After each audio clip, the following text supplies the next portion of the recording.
if Jon Jones comes back and fights Francis Ngannou, that's awesome.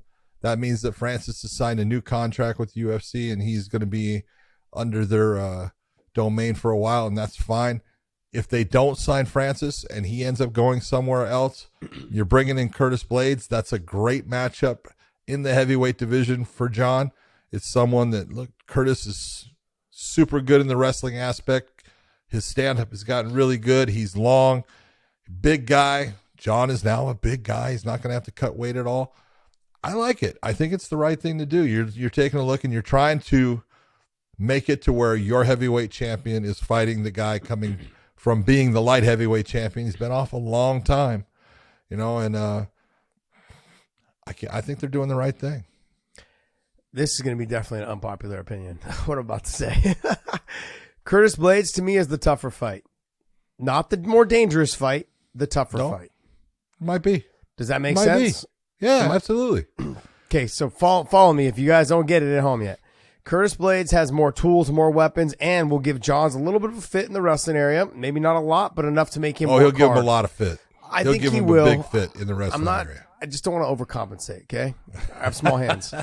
That's what I do around here, okay? So I'm seriously just trying to say that Curtis Blaydes can wrestle him, can stand with him a little bit, doesn't want to get carried away on the feet. But what we're not taking into consideration, Jon Jones may not have the conditioning that we all think at the heavyweight division. He may be a little bit where it may slow down. He is getting older, and this has been 3 years off. He's not old. But he's not old. He's not old, but he's been off for 3 years. I know. That initial fight pace, that initial, getting in there, you're fighting at a faster pace than you could train at. Now, one thing Jon Jones has always had is what?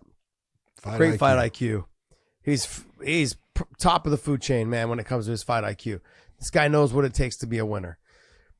Curtis Blaydes to me is the more dangerous, not the more dangerous fight, but it's the more difficult fight because he's so well-rounded.